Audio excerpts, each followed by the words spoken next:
wabarakatuh. Berjumpa lagi dengan saya, Anita Febriana. Nah, kali ini kita akan membahas mengenai manajemen operasional, yaitu aplikasi MRP dan aplikasi ERP. Nah, untuk pembahasan selanjutnya, yuk kita simak video berikut ini. Nah, baik teman-teman, di sini kita akan membahas mengenai manajemen operasional dari aplikasi MRP dan aplikasi ERP. Nah, selanjutnya apa itu aplikasi MRP atau yang disebut dengan Material Recruitment Planning? Nah, itu sebuah sistem manajemen inventory berbasis komputer yang memiliki tugas untuk mencatat beberapa banyak jumlah bahan baku atau komponen yang diperlukan dalam memproduksi suatu barang. Nah, dari aplikasi ini kemungkinan perusahaan pun ikut melakukan suatu produksi barang atau produksi bahan baku dengan memakai aplikasi ini. Nah, aplikasi ini merupakan suatu sistem jaringan atau yang disebut dengan software. Nah, maka di perusahaan pun banyak memiliki aplikasi ini. Nah, sebab dalam produksi barang itu harus memiliki yang namanya aplikasi, apalagi yang namanya zaman sekarang ini banyaknya teknologi yang canggih.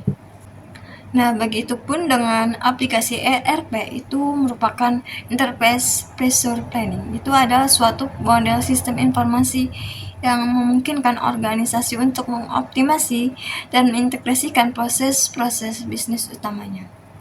Nah, tadi kan kita sudah membahas mengenai aplikasi MRP. Nah, itu suatu sistem jaringan dalam perusahaan tersebut.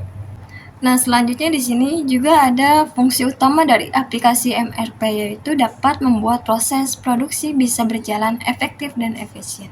Nah, tentunya itu fungsi dari aplikasi itu untuk perusahaan.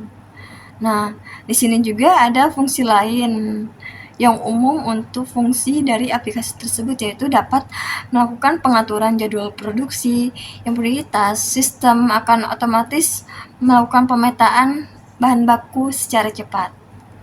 Nah, selanjutnya di sini juga ada manfaat dari aplikasi tersebut menurut Render dan Hazer pada tahun 2010.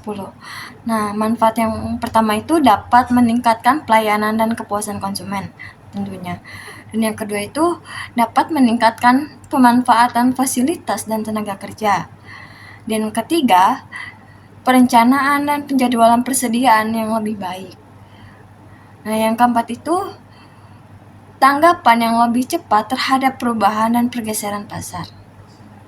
Nah, selanjutnya di sini juga ada fungsi utama dari aplikasi ERP. Nah, yang pertama itu tentunya mempermudah koordinasi antara departemen dalam perusahaan. Nah, yang kedua mempermudah pembuatan laporan secara real time, meminimalisasi biaya yang tidak perlu. Dan yang ketiga itu membantu memperluas bisnis. Nah, di sini juga ada manfaatnya dari aplikasi tersebut, yaitu suatu sistem ERP dapat membantu perusahaan untuk dapat meningkatkan akurasi data dan permudah pengelolaan data untuk digunakan sebagai laporan ataupun perkiraan permintaan. Nah, setelah kita sudah memahami dari aplikasi kedua tersebut, nah di sini kita bisa membedakan dari aplikasi kedua tersebut. Nah, kalau cara membedakannya adalah kalau aplikasi MRP itu sebuah sistem manajemen operasional, yaitu berupa sistem jaringan teknologi atau yang disebut dengan software.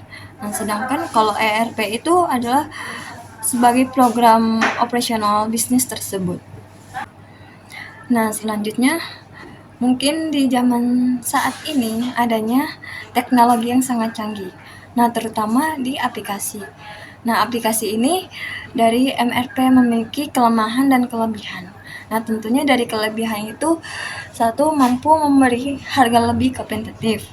Nah, yang kedua itu dapat mengurangi harga penjualan. Yang ketiga dapat mengurangi adanya inventory. Yang keempat adanya pelayanan pelangganan yang lebih baik. Dan yang kelima dapat merespon terhadap permintaan pasar yang lebih baik. Nah, dari aplikasi tersebut adanya kelebihan. Namun di sini ada sisi kelemahannya juga. Dari problem utamanya itu penggunaan sistem aplikasi tersebut adanya integrasi data, yaitu yang dimaksud itu terdapatnya data kesalahan dari aplikasi tersebut, terutama dari data persediaan barang, persediaan bahan baku, persediaan apapun dalam perusahaan tersebut. Nah, kemudian juga dapat menghasilkan data yang salah, ya kan tentunya. Nah, di sini juga dari aplikasi ERP atau softwarenya itu memiliki kelebihan dan kelemahan. Nah, tentunya dari kelebihan itu yang pertama mengurangi biaya operasional dari perusahaan tersebut. Nah, dan yang kedua itu bisnis dan data bisa terintegrasi. Nah, yang ketiga meningkatnya kolaborasi antara perusahaan atau antara manajer. Nah, yang selanjutnya adanya kekurangan dari aplikasi tersebut. Nah, itu yang pertama dari biaya awal besar. Nah, yang kedua itu karyawan sulit teradaptasi dengan software dari aplikasi tersebut. Nah, yang ketiga itu sistemnya yang sangat rumit. Nah, dari aplikasi ini, kemungkinan memiliki kelemahan dan kekurangan. Nah, baik, sebelumnya kita sudah membahas mengenai aplikasi-aplikasi yang terdapat di perusahaan untuk memproduksi suatu barang, terutama dari bahan baku. Nah, di sini kita masih menyambung dari pembahasan selanjutnya, yaitu mengenai supply chain dari perusahaan. Nah, kita sebelumnya harus mengetahui apa itu supply chain. Nah, supply chain itu merupakan suatu sistem organisasi yang bertujuan untuk menyalurkan suatu produk, baik itu produk, barang maupun jasa. Nah, di sini saya akan mencontohkan supply chain perusahaan dari Indonesia, ya, terutama di supply chain yaitu Intel. Nah, dari perusahaan tersebut mungkin merupakan perusahaan terbesar di Indonesia. Nah, untuk mengenal supply chain dari perusahaan Intel, yuk kita lanjut pembahasan berikutnya.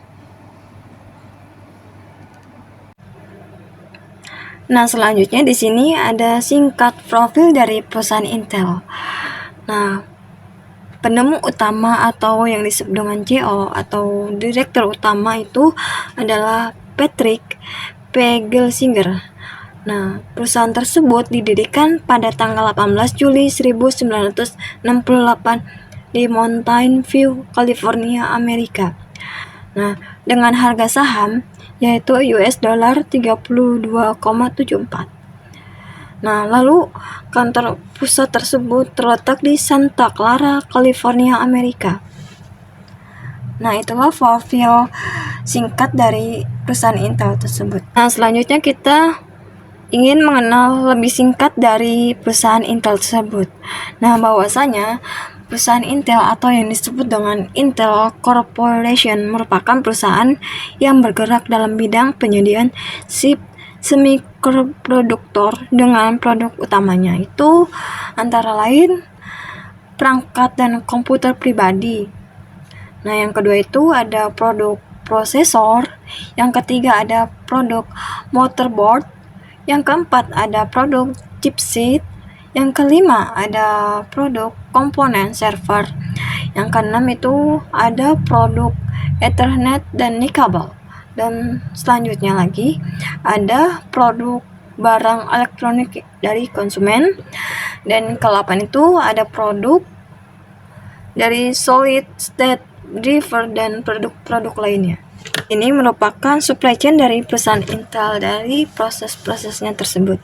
Nah, selanjutnya di sini ada supply management. Nah, lalu dibantu dengan alat transportasi yang dinamakan dengan robot teknologi. Nah, lalu diproses dilanjutkan melalui assembly line. Nah, selanjutnya dibantu proses oleh sensor. Nah, kemudian dilanjutkan lagi proses pengecekan pada robot teknologi tersebut. Nah, lalu dilanjutkan dengan sensor tersebut. Nah, selanjutnya di pengecekan ulang lagi terhadap teknologi tersebut. Nah, setelah itu penyimpanan dalam gudang dari teknologi tersebut. Nah, lalu selanjutnya proses dalam pengiriman alat transportasi dari robot transportasi tersebut. Nah, selanjutnya di sini ada beberapa keunggulan dari perusahaan Intel. Nah, dari semua prosesor Intel yang sudah berkembang pesat di seluruh dunia maupun di Indonesia sendiri, sering digunakannya pada saat ini adalah prosesor Intel Core i5 dan Intel Core i7. Nah, karena keduanya memiliki spesifik yang mendukung untuk melakukan pekerjaan. Dengan kecepatan yang memadai, prosesor ini menjadi sebuah prosesor yang banyak diminati oleh konsumen. Nah, di sini ada beberapa keunggulan Intel lainnya, yaitu yang pertama, temperaturnya dapat diatur oleh prosesornya sendiri. Nah, yang kedua itu, pipeline-nya lebih panjang dibandingkan dengan prosesor lainnya. Yang ketiga, Intel memang di brand image dengan marketnya. Nah, keunggulan yang keempat itu prosesornya memiliki kinerja yang lumayan cepat. Nah, yang kelima itu performa prosesor Intel lebih kuat dibandingkan dengan prosesor lainnya. Nah, dari pembahasan kali ini bahwasanya setiap perusahaan dimanapun pasti ingin mengembangkan perusahaannya di dalam bidang produksi. Nah, baik itu produksi bahan baku dan produksi yang lainnya. Nah, maka dari itu di setiap perusahaan ingin memiliki yang namanya aplikasi MRP dan aplikasi ERP. Nah, mungkin di sini di zaman teknologi ini yang sangat canggih, perusahaan memang harus membutuhkan yang namanya aplikasi ini. Nah, tentunya di dalam aplikasi ini mungkin yang ada namanya kelemahan dan kelebihan. Nah, tentunya di dalam diri kita juga pasti ada yang namanya kelemahan dan kelebihan. Nah, cukup itu saja yang saya sampaikan. Apabila ada salah kata, mohon maaf. Wassalamualaikum warahmatullahi wabarakatuh.